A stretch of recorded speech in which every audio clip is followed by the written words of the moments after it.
James Cameron, welcome to 7:30. It's good to have you back again.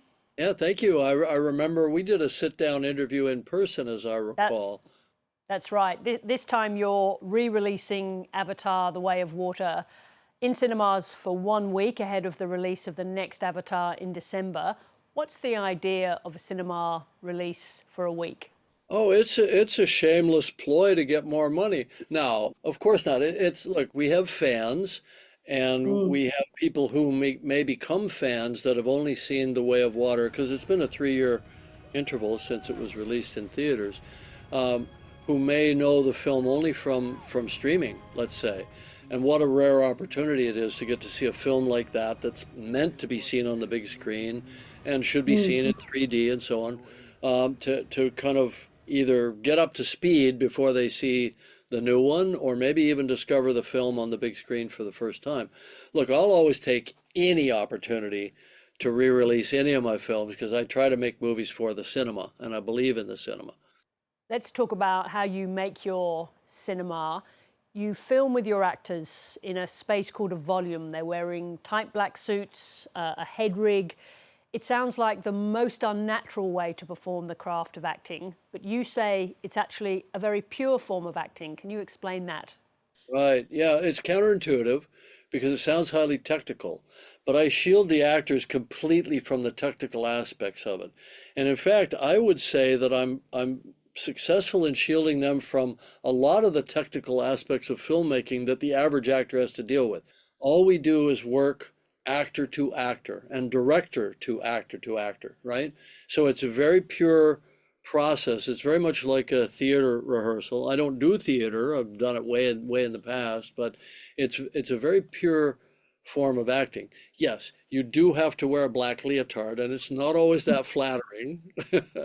But aside from that, and the actors love it. And I think one of the reasons they love it is because they're not dealing with all this other stuff and stopping and starting to light a new set and all that. We just go. We just go, go, go. And it takes a long time to make an Avatar movie, but it doesn't take a long time for us to make scenes.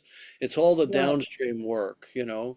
Um, so, I've heard like Sigourney Weaver, for example, I've heard her say that she loves the process. It's the most pure form of acting she's ever done, and she's done theater, a lot of theater. She was just in a Shakespeare play in London, The Tempest, and she's obviously Academy Award nominated actress. Kate Winslet loves it. I do think it's misunderstood, but we understand it, and my cast understands it. We're going to see Australian actor Sam Worthington again in Avatar: Fire and Ash. When you cast him, at the time you said you did so because there was a rawness to his craft. As a director, how do you hold on to that over time, hold on to that rawness? I think he has he's now a more experienced actor. He's got everything at his disposal that he needs. He knows the character very, very well. And that is even informed by his own life experience of becoming a parent, having 3 boys, raising sons. He was a kind of rough and ready kind of brawler when I met him. We were bailing him out of jail, a couple of times during the production. He's mellowed out. He now realizes he has responsibility for these young men, boys still, but they'll be young men soon enough. And so he brings to it a kind of wisdom now. I'm the father. It's my job. In our last interview, you talked about your love, but also your fear of tech. What is AI doing in your filmmaking practice now, and what could it do in the future? Yeah, historically and inclusive of the new film that's coming out, not just the re-release of Way of Water, but the release coming up of Fire and Ash, we haven't used any, like literally zero. I think people think we do, but we don't. We use computers, but it's all artist driven, it's all actor driven and performance driven, right? In the future, if we allow this technology, the new technology, generative AI, to be abused in filmmaking, we can replace actors. I have no intention of doing that. It wouldn't be interesting to me. My whole creative process, I think, is the writing and then standing it up and playing the scenes and the scene work that I do with actors. To me, that's the sacred starting point for everything. With generative AI, you could have young filmmakers coming up that are not trained in that way of filmmaking, or maybe don't have the resources or the access. who can literally make a movie with no actors. You can create characters right now that are photographically plausible, and and you know that technology is still quite nascent, right? So where are we going to be in 4 years, 5 years, 10 years? You know, it may be possible to make finished shots for a movie without sets, without camera people, basically without artists, right? I'm so not interested in that. I think we need to put massive guardrails on this new technology, and I think it needs to be done by Hollywood internally. I don't think that's just me personally. I think government regulation would be just too much of a blunt instrument to do it in the nuanced way that it needs to be done. On the fear side of tech, you're the man who made Terminator, showed us what AI could be in the future. Do you need now to make a new Terminator movie to show us what the possibilities are now? I think, look, I'm struggling with exactly how to tell a new Terminator story now that won't be obsolete in a year. We are literally living at the precipice of what was science fiction back when I did it in the 80s. It was science fiction that there could be an artificial superintelligence.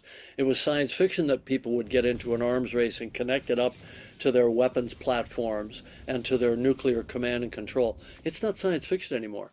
It's happening, and people will do that because if there ever is, God forbid, such a conflict, it'll be our AI against their AI, or everybody's AIs against everybody's AIs, and the whole war is going to be shot or take place so fast that only an AI superintelligence will be able to counter the moves of another one.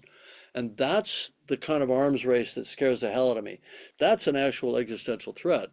And I don't think we're doing enough right now societally to put the brakes on that. And you've got a bunch of rich people trying to get richer, trying to be first to that.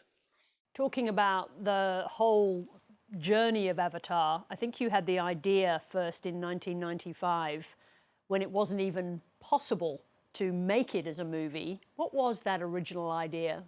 Well, it depends on how far back you want to go into the mists of time. When I was 19, so back when I was riding a stegosaurus to school, I had a dream of a bioluminescent forest, and I jumped up. I was so galvanized by the dream, I jumped up and I drew it. I drew what I had seen, and it had moss that was glowing on the ground, and when you stepped on it, ripples of light moved out. It's all the things that are actually in the first movie.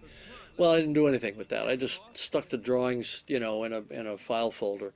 Years later, this was in 95 now, I had founded and I was running a digital CG-based VFX company called Digital Domain. I thought, okay, we need something that's going to be what I think of as what I call the grand provocation. What is going to compel us to race ahead of everybody else? Well, a big expensive movie that dumps money into our R&D coffers was my thought. So I just threw the kitchen sink into this thing, and I handed the treatment over to my technical team to break down, and they said, we can't do this. Are you nuts? So it got shelved for another 10 years, right? So cut to 2005, now we stand it up. Now we get very finite about figuring out how to make it. And now cut to 20 years after that, I've been doing this now, and we're about to release the third film, and we have everything written and designed for a 4 and 5, which will manifest only if we make some money on movie 3. So you all go to the movie theaters, everybody listening, and then I can get to, make 4 and 5 and culminate this whole damn thing. On the new Avatar, in Avatar: The Way of Water, you put your actors in a giant tank. What can we expect to see in Fire and Ash? Yeah, we had, well, on the Way of Water, we had to get them to hold their breath for 5, 6, 7 minutes in the case of Kate Winslet. The water is a medium, and it's something that we can adapt to. Fire is more symbolic. There's a lot of fire in it, but when we're doing the performance capture, we have to imagine it, right? And so, we've got this gorgeous fire dance. There was no fire in the fire dance. It looks like a fire dance. I actually did research. I went to Papua New Guinea. I went up into the highlands to this indigenous community called the Binding People. And the Binding People have this elaborate fire dance, and we filmed it, and we brought it back, and we broke it down with the choreographers. And we said, you're not actually going to have to go through a bonfire to do this. But it looks spectacular in the film. Given how incredibly fast technology is moving now, how do you think audiences will watch the very last Avatar when it comes? I think what you're going to see emerge, first of all, we've got streaming. That's not going to go anywhere. The immediacy of that, everybody loves, right? We've got theatrical, which has shrunk, but it's stabilized at that smaller. And I think there are enough people that still believe in the cinematic experience. I think you're going to have an emerging new platform, which is going to be VR. And it's going to be based on very small form factor, almost glasses, right? Not the big welding goggles, right? And they have the brightness and the resolution to be competitive with the theater experience, and they're in 3D. So I love that, and I'm really leaning into that. And in fact, I've got a partnership with Meta around developing tools to put in the hands of other filmmakers and showrunners, because I think TV is episodic is going to be a big part of that.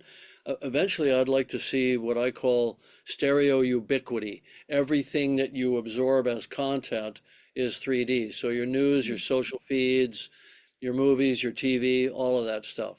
Are we going to be watching that Avatar in a cinema with other people around us, or will we be watching it sitting alone at home with our VR headsets? We already pre-select, right? So if I want to just watch by myself, I can stream something. If I want to go to a cinema and I want to make that deal with myself to have unbroken focus and concentration in a social setting, I'll do that, and I'll mix and match between those. And this will become a new player, I think, on the landscape, a new way to consume. But what I like about it as a filmmaker is the quality is very high. It looks in the glasses the way I like it to look in a movie theater, and it doesn't always. Sometimes it's quite a bit darker. You know, we could talk to you for the whole day, but thank you, James Cameron, very much indeed, and good luck with the re-release. Thank you, Sarah, so much, and I love your questions. They get me going. So let's definitely continue this.